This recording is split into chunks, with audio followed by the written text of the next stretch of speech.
Alterman in our studio, international affairs correspondent. Let's turn live now to Ksenia Svetlova. Ksenia is a member of parliament here in Israel with the Zionist Union. Thank you so much for being with us on the show. Israel is supportive of this push for Kurdish independence, the only nation to be outwardly outspoken about their support. What do you hope comes out of this referendum today? If it's a yes vote, how can Israel actually help the Kurds get a state? Well, let us first of all recognize that the referendum is just the departure point towards the referendum, towards the independence, and there is still a long way to go. What I was told by many Kurdish officials with whom I was in touch during the last 2 years, and I actually established a pro-Kurdish lobby in the Israeli parliament, that after the referendum, they shall launch the negotiations with the Iraqi federal government. So this process, we have to understand it. It might take quite some time, and it will be a bumpy road ahead of the Kurdish state. Yeah. So I think it's kind of too early still to talk about concrete measures that Israel can take to help the Kurds. But I think the official position that Israel already has taken for now, and also lobbying for the Kurdish cause in Washington, can make a lot of change. Even the Kurdish president acknowledging it could take a year or 2 years, even after this referendum, to move forward. What does Israel's long-term, benefit? If the Kurdish people do get their own independent state, would Israel and an independent and free Kurdistan, would they truly be allies as independent nations together? Mm-hmm. Well, first of all, we'll immediately see that the number of the democratic states here in the Middle East will double itself, just as simple as that. In the hostile environment of the Middle East, even given the slight reproach that we have now with the Arab states, still it's a very hostile environment to Israel. And having an ally, and with Kurds, Israel maintains relations starting from the 60s until this day. So yes, I do have every faith that in the end of the process, when the Kurdish state will erupt, and I am sure that it will take some time, but eventually there will be a Kurdish state.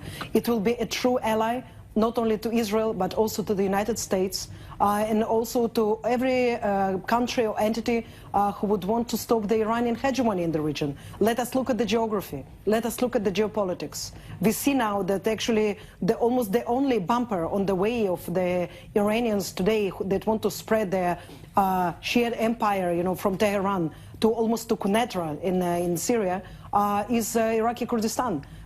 So I think that by every means, Israel, but not only Israel, also United States and Europe and all of the Sunni states in the Gulf and others should be supportive in Kurdistan, and I'm hopefully that eventually they will follow suit and they will join us in our position. Are you concerned at all that this could deteriorate, could worsen relations, particularly with Turkey moving forward and other neighbors of Israel that really have a very delicate stability that could be upended? Well, I do not think that particularly the holding a referendum in Iraqi Kurdistan will cause friction with Ankara. There are good relations between the Barzani government, the KRG, and the Turkish government, and generally, if not the objection of Iraqi government and perhaps Iran, maybe Turkey would not be as negative on this point as well. What I'm truly anxious is for the state's sake of our Kurdish friends is, of course, Iranian intervention. We have to keep in mind that apart from the Iranian army, there is a Shia militia, the Al-Hashd al-Shabi, about 100,000 people stationed in Iraq. And if these powers will be now streamed to, let's say, Kirkuk, I would say that the Kurds will find themselves in a very difficult position, and there will be already a question of what we practically can do for them on the ground, whether there will be a blockade, what the United States will do, to help its allies that just, until very recently fought courageously against the barbers of ISIS, about the terrorists of ISIS. Speaking of Iraq, the vice president a few days ago saying that if Kurdistan votes for independence, if there is a Kurdish state, it would be like a second Israel on our border, using that specific analogy as a reason why they will fight against Kurdish statehood, why things could turn violent. What are your reaction to hearing that comparison?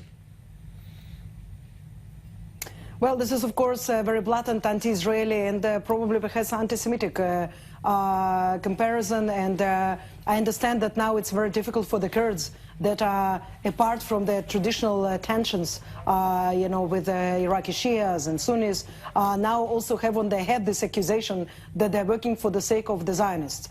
But this is entirely false, because the Kurdish are working for their own independence, just like us Jews did in '47. And yes, we were also threatened by war, and yes, we were threatened by exterminations. We were threatened by all our neighboring countries, just like the Kurds are today. I'm hoping that eventually, after this referendum, genuine negotiations will start between Erbil and Baghdad, and that the great powers, especially the United States, will take active part in these negotiations. After all, if it were not for the USA, the Kurdish would never get their autonomy back then in 1991. So now it's time to end this process and to help the Kurds to acquire the independence that they deserve for so much and for so long. All right, ma'am, thank you so much for being with us on Daily Dose. Owen, let me bring you in this conversation for a question speaking about the future and the key of lobbying and really getting the United States involved. Will Israel, as we heard there, play a key role in supporting the lobbying efforts in D.C. to push for statehood? Well, that was a fascinating interview, first of all. And again, a couple of points just before we even get to that. Number one, first of all, viewers should understand, Ksenia is a member of the Zionist Union faction in the parliament. She's a member of the opposition. This shows how much of a consensus issue this is in Israel, how much of a feeling of goodwill there is towards the Kurds and toward their cause. And yes, in terms of practical steps, one of the things she hinted at, and more than hinted at, is Israel helping with lobbying for the Kurdish cause in Washington. That could really do the Kurds potentially some good if Israel were able to do that. Ksenia did not mention this, but I wonder if behind closed doors, just speculating with a question mark, if Israel could help lobby Sunni Arab states to help get them to support the Kurdish cause. And then we also heard Ksenia hint at, looking at a future scenario, would Israel potentially militarily somehow help the Kurds if they were threatened by Iran and the 100,000-man army, she said, that could potentially be unleashed in Kirkuk? Of course, this is looking many steps ahead, but some very, very interesting questions about Israeli policy towards this issue.